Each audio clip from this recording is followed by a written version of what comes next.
नमस्कार, स्वागत आप सभी का JK 24/7 में। आपके साथ मैं हूं ऐश्वर्या।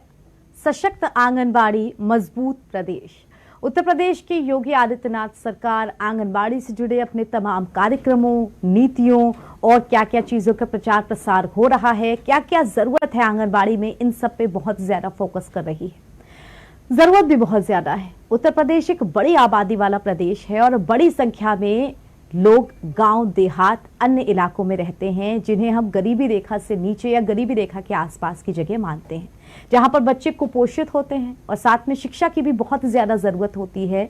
ऐसे में आंगनबाड़ी के कार्यक्रम उन तमाम जिलों पर, उन तमाम जगहों पर फोकस करते हैं।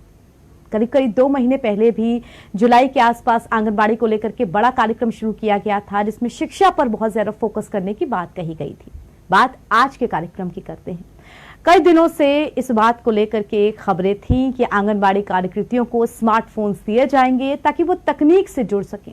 तकनीक से जुड़ने का मतलब पारदर्शिता भी आएगी उन तमाम कार्यक्रमों में कि कितना फंड दिया जाता है, कहां तक पहुंचता है, क्या क्या काम होते हैं।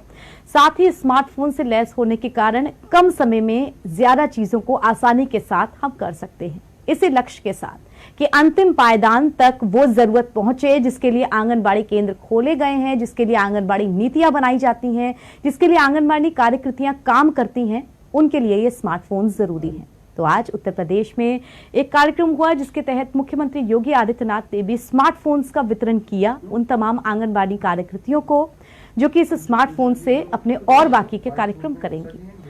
करीब 1.23 लाख यानी कि 1,23,000 के आसपास स्मार्टफोन्स उत्तर प्रदेश के अलग अलग जिलों में आंगनबाड़ी कार्यकर्तियों को दिए गए। साथ ही साथ इन्फेंटोमीटर यानी कि जो छोटे बच्चे होते हैं उनकी हाइट और वेट नापने के लिए जो यंत्र होता है वो भी 1.87 लाख उत्तर प्रदेश के अलग अलग जिलों में वितरित किए गए। ये सरकारी आंकड़े हैं। एक बड़े कार्यक्रम में मुख्यमंत्री योगी आदित्यनाथ ने खुद मंच से आंगनबाड़ी को लेकर के एक पूरा भाषण दिया जिसमें बहुत सारे पॉइंट्स उन्होंने गिनाए। पॉइंट्स इस चीज को लेकर के कि अब जरूरत आन पड़ी है कि आंगनबाड़ी को भी स्मार्ट किया जाए। तो इन स्मार्टफोन्स के मिलने से आंगनबाड़ी कितना स्मार्ट बनेगा, कितना जिन कार्यों को, जिन कामों को लेकर के टारगेट तय किए जाते हैं वहां तक हम पहुंच पाएंगे। क्योंकि इतनी बड़ी जनसंख्या में जब कुपोषित बच्चे भी बड़ी मात्रा में हों, बहुत ज्यादा फोकस कर रहे हों कि बच्चों को शिक्षा और आहार ये दोनों सही तरीके से मिले, तो इस बात की भी जरूरत है कि जिन आंगनबाड़ी कार्यकर्तियों को इन कार्य के लिए हम अपॉइंट करते हैं उनकी भी समस्याओं को सुना जाए, समझा जाए, उनकी भी जरूरतों को जाना जाए। तो आइए अपने कार्यक्रम की शुरुआत करते हैं। स्मार्टफोन से कितना स्मार्ट हुआ आंगनबाड़ी, और बिना देर के जो मेहमान हमारे साथ जुड़ गए हैं उनका परिचय आपसे करा देते हैं। हमारे साथ इस चर्चा में इंदु वर्मा जी जुड़ी हुई हैं। इंदु जी, बहुत बहुत स्वागत है आपका। आप जिला अध्यक्ष हैं आंगनबाड़ी कर्मचारी एसोसिएशन की, और साथ ही साथ हमारे साथ उषा मौर्य जी जुड़ी हुई हैं। आप प्रदेश महामंत्री हैं। उषा जी, बहुत स्वागत है आपका। इसके अलावा बीजेपी की तरफ से हमारे साथ कंचन द्विवेदी जी जुड़ी हुई हैं। कंचन जी, आपका भी बहुत बहुत स्वागत है। शुरुआत उषा जी मैं आपके साथ करना चाहूंगी। आज जो कार्यक्रम हुआ, खुद मुख्यमंत्री योगी आदित्यनाथ चेहरा बने उस कार्यक्रम का। उन्होंने वितरण भी किए स्मार्टफोन्स, कोई दो राय नहीं इसके लिए कि अगर चाहे डॉक्टर हो, चाहे वो सैनिक हो, हथियारों से लैस होना जरूरी है। ऐसे में आंगनबाड़ी कार्यकर्तियों के लिए को भी अपने काम के लिए सही उपकरण चाहिए। स्मार्टफोन्स का आना कितना स्मार्ट बनाएगा आपको, और किन किन जगहों पर इनकी जरूरत पड़ेगी आपको? जैसे कि आज मुख्यमंत्री द्वारा हम लोगों को स्मार्टफोन दिया गया है, उसका रिचार्ज हर महीने बहुत जरूरी है, जो कि हम लोगों को इससे पहले भी मोबाइल फोन प्रोवाइड कराया गया। रिचार्ज की भी बात इसमें कही जा रही है जी, अब कही जा रही है कि 200 रुपए पर मंथ रिचार्ज का दिया जाएगा। ये पहले भी कहा गया था, लेकिन हम लोग को रिचार्ज का पैसा नहीं दिया गया था जी। और स्टार्टिंग में जब हम लोग को फोन दिया गया था तो उसमें एयरटेल का प्रीपेड फोन सिम पड़ा हुआ था, पोस्टपेड सिम पड़ा था, जो 1 महीने बाद खत्म हो गया था। उसके बाद से कभी भी आज तक रिचार्ज का पैसा नहीं मिला, क्योंकि आंगनबाड़ी में बहुत सारी वर्कर, क्या हम सारी वर्कर बहुत गरीबी स्तर से बहुत नीचे है, तो उनके पास अपना रिचार्ज कराने का पैसा नहीं होता है। और इस समय सबसे बड़ी परेशानी आ रही है कि आंगनबाड़ी को रजिस्टर पे भी काम करना पड़ रहा है, मोबाइल पर भी काम करना पड़ेगा। तो या तो आप रजिस्टर पे काम करा लीजिए या आप मोबाइल पे करा लीजिए। अब आंगनबाड़ी को दुगना वर्क करना पड़ता है, यानी कि धीरे धीरे बहुत बड़ी समस्या आ रही है। ठीक है, हमारे साथ कंचन द्विवेदी जी भी जुड़ गई हैं बीजेपी की तरफ से। कंचन जी, बहुत स्वागत आपका। बात आंगनबाड़ी को लेकर के चली है और बात आंगनबाड़ी को स्मार्ट बनाने को लेकर के चली है, जिसमें स्मार्टफोन्स भी दिए गए हैं आंगनबाड़ी कार्यकर्ताओं को, इन्फेंटोमीटर्स भी दिए गए हैं। बड़ा कार्यक्रम किया गया। लक्ष्य इस चीज को लेकर के कि आंगनबाड़ी के तहत जो बच्चे हैं उन तक सही पोषण और सही शिक्षा पहुंच पाए। इतने बड़े कार्यक्रम में जब हम स्मार्टफोन्स देने की बात करते हैं, किस किस स्तर पे आपको लगता है कि ये काम कर पाएंगे और आंगनबाड़ी में एक बड़ी मदद कर पाएंगे? जी, जैसे कि हमारे यहाँ पर सबका साथ, सबका विश्वास, सबका विकास के तहत आदरणीय मुख्यमंत्री जी बहुत अच्छे कार्य कर रहे हैं और नित्य प्रति वो इस चीज से जुड़ना चाहते हैं कि सबकी प्रगति हो सके, सबका विकास हो सके। उसी के तहत आज एक यूपी में नया उपकरण आया है जिससे कि आंगनवाड़ी के बहुत प्रभाव पड़ेगा और इससे एक बहुत अच्छा प्रभाव देता है यूपी में कि महिलाओं के लिए जो एक आत्मबल बढ़ने की बात है और उनके एक शक्ति विशेष को बढ़ने की बात है, तो इसमें बड़ा प्रभाव दे रहे हैं हमारे मुख्यमंत्री जी। उससे बड़ा प्रभाव पड़ेगा और फिर कार्यशैली तो हमारी बढ़ती रही है। आंगनबाड़ी में जो कार्यरत होने वाली महिलाएं हैं, हमारी बहनें हैं, से प्रभाव पड़ेगा ये कि उन्हें एक आत्मबल मिलेगा, जिससे कि कहीं पर ऐसा कभी कभी होता है कि ग्लानि महसूस होती है कि कहीं हम पीछे तो नहीं है। तो ये जो संसार में हमारे युग में जो आज युग चल रहा है, एक प्रकार का तकनीकी युग है, तो हम कहीं पीछे ना हो जाए इन सबसे। तो वो आज जो कार्य हुआ है मुख्यमंत्री जी के द्वारा स्मार्टफोन देने का, तो उससे बड़ा प्रभाव पड़ता है जी। और जैसा कि हम और आप सब जानते हैं हमारे साथ जी, हाँ जी, ठीक है, हमारे साथ इस चर्चा में इंदु जी भी जुड़ी हुई हैं। इंदु जी, बहुत सारे पॉइंट्स आज खुद मुख्यमंत्री योगी आदित्यनाथ ने अपना जो संबोधन दिया उसमें भी गिनाए और बहुत सारे पॉइंट्स हमको कंचन जी ने भी इस बात को लेकर के गिनाए कि क्या क्या फर्क पड़ेंगे। देखिए, पहले थोड़ी आपसे बेसिक समझना चाहूंगी, आंगनबाड़ी कार्यकर्तियां क्या काम करती हैं और किस किस स्तर पे आपको समस्याएं आती हैं अपने काम में? जी, मैं बताना चाहूंगी कि आंगनवाड़ी कार्यकर्तियां शिक्षा से लेकर के पोषण का कार्य करती हैं। इसके अलावा अन्य विभाग का भी कार्य करती हैं, मैं इससे पहले भी कह चुकी हूँ, लेकिन मेरा मेन फोकस होता है शिक्षा और पोषण के लिए। पोषण के तहत हम जो भी होता है स्वास्थ्य महकमे से अपनी मदद लेते हैं, वो हमसे संपर्क करते हैं और शिक्षा हम अपने केंद्र पर ही देते हैं उन लाभार्थियों को। यहाँ पे ये बात भी समझना जरूरी है कि आंगनबाड़ी कार्यकर्तियां अपनी बहुत सारी समस्याओं को गिनाती हैं, जैसे कि कहाँ वो रूम लेंगी, कहाँ उसमें आंगनबाड़ी केंद्र खोला जाएगा, मतलब जो आप कहेंगे धरातल से जो समस्याएं उनके साथ शुरू होती हैं, फिर अपने प्रमोशन को लेकर के, मानदेय को लेकर के बहुत सारी समस्याएं हैं। लेकिन जिस तरह से जुलाई में कार्यक्रम हुआ, अभी सितंबर में कार्यक्रम हुआ, आपको कुछ भी लग रहा है कि स्टेप बाय स्टेप प्रोग्रेस हो रही है आपकी इन परेशानियों को खत्म करने को लेकर के? जी, मैं ये कहना चाहूंगी कि जो अभी नए मोबाइल मिले हुए हैं उसके साथ ऐप एक डाउनलोड है। आप हर समय बोलते हो कि अब ये ऐप नहीं, अब नेक्स्ट ऐप पे हम काम करेंगे। हमेशा नया ऐप अब से 4 बार आ चुका है। आप में वर्कलोड इससे ये बढ़ता है कि हर बार जब नया ऐप आता है तो मुझे वही सर्वे बार बार करके देना पड़ता है। एक ऐप से आप चाहें तो उस ऐप को अपडेट भी कर सकते हैं, जैसे नए ऐप जो एप्स आते हैं उसमें आप अपडेट कर देते हो तो आप नई चीजें उसको आ जाती हैं, आप उसके तहत करते हो। तो दूसरी चीज कि आप क्षेत्र में जाइए, क्षेत्र में तो भवन की बहुत बड़ी समस्या है और इसको मुझे लगता है शासन को इस बारे में सोचना भी चाहिए, चाहे वो शहरी हो चाहे वो ग्रामीण हो। ग्रामीण में भी स्कूल में संचालित है, लेकिन शहर में जो कि जैसे लखनऊ जैसा शहर है, महानगर है, यहाँ पर 4-5 हजार के एक छोटे छोटे रूम मिलते हैं, लेकिन अभी भी यहाँ 750 रुपए की दर से दिया जा रहा है। तो ये बहुत बड़ी समस्या है। और रही बात बच्चों की बैठाने की, तो जब क्षेत्र में आपको सही से भवन नहीं मिलेगा तो आप बच्चे को बैठाएंगे कहाँ पे? और बच्चों को बैठाने के लिए भी अभी भी कोई फर्नीचर की व्यवस्था नहीं करी गई है। तो मैं चाहूंगी कि जैसे प्ले ग्रुप आप चाह रहे हैं उस तरीके से आप प्ले ग्रुप भी दीजिए उन बच्चों को, बहुत जरूरी है लाभार्थियों को। कोई अगर गार्जियन अपना बच्चा भेज रहा है तो वो चाहता है कि मेरा बच्चा वहां जाके अच्छे से खेले, बैठे, उठे। तो हम तो अपनी तरफ से 100% देते हैं, लेकिन हम शासन से भी अपील करेंगे कि शासन भी इस चीज को गौर करे और इस पर कुछ ना कुछ कार्रवाई करे कि जो बच्चे आते हैं उन्हें सही से लाभ मिल सके। ठीक है, उषा जी आपके पास में आऊंगी। और मुख्यमंत्री योगी आदित्यनाथ ने अपने संबोधन में इस बात पर भी फोकस किया कि आंगनबाड़ी कार्यकर्तियों का मानदेय जो कि पिछली सरकार में बहुत बकाया था उसको चुकाया गया है, बहुत हद तक उसे क्लियर कर दिया गया है और अब मानदेय बढ़ाने को लेकर के भी बात हो रही है। आपसे जब पिछली बार में बातचीत की थी तो प्रमोशन को लेकर के भी बहुत सारी समस्याएं थी, मानदेय को लेकर के भी समस्याएं थी, क्या वो धीरे धीरे सुलझना शुरू हुई? अभी तक तो फिलहाल मानदेय हमारा वही है, 5500 रुपए ही है। हमारा कार्य बढ़ता जा रहा है लेकिन हमारा मानदेय 5500 रुपए ही है। और रही प्रमोशन, जो हमारा 2014 में हुआ था, 2014 के बाद से आज तक कोई प्रमोशन नहीं हुआ है। जिस जियो के हिसाब से आंगनवाड़ियों को 62 साल में रिटायर किया गया है, उसी वही जियो कहता है कि आंगनवाड़ी का 10 साल में प्रमोशन होना चाहिए, जबकि उन्होंने रिटायरमेंट तो शुरू कर दिए पर प्रमोशन आज तक नहीं हुआ।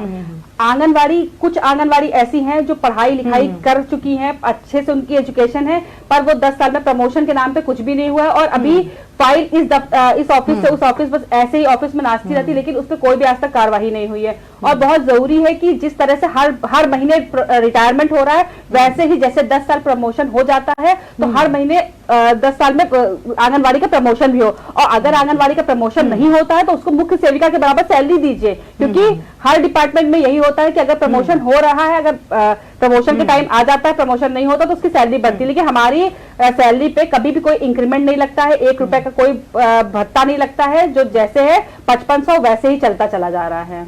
ठीक है कंचन जी, समस्याएं बहुत सारी हैं, मुख्यमंत्री खुद मानदेय की बात करते हैं, लेकिन मानदेय में किस तरह से इजाफा होगा, किस तरह से प्रमोशन होगा, क्योंकि अगर हम ये चाहते हैं कि हमारे कुपोषित बच्चे, उनको सही पोषण और सही शिक्षा मिले, तो उनके लिए जो कार्य जिन हाथों में हम सौंप रहे हैं, शायद उन हाथों को भी मजबूत करना जरूरी है, और बिना आर्थिक मजबूती के वो हाथ मजबूत नहीं हो पाएंगे। नहीं, जैसा कि अभी कहा गया, तो ऐसा नहीं है, विकास धीरे धीरे ही होता है। अगर कोई भी कार्य हो रहा है तो एकदम से धरातल पर नहीं हो सकता। और फिर मुख्यमंत्री को देखा जाए, हमारे माननीय मुख्यमंत्री जी जिस प्रकार से कार्य कर रहे हैं, तो उन्हें मालूम है, क्योंकि वो एक संत हैं और वो शासन में भी हैं, एक संत भी हैं, इसलिए वो बहुत अच्छे से जानते हैं कि जब नारी का विकास होगा, जब स्त्री का विकास होगा, तब सृष्टि का विकास होगा। जैसा कि वो संत हैं, इसलिए मैं एक मंत्र बोलूंगी, या देवी सर्वभूतेषु शक्तिरूपिणी संस्था नमस्तस्यै नमस्तस्यै नमस्तस्यै नमो नमः।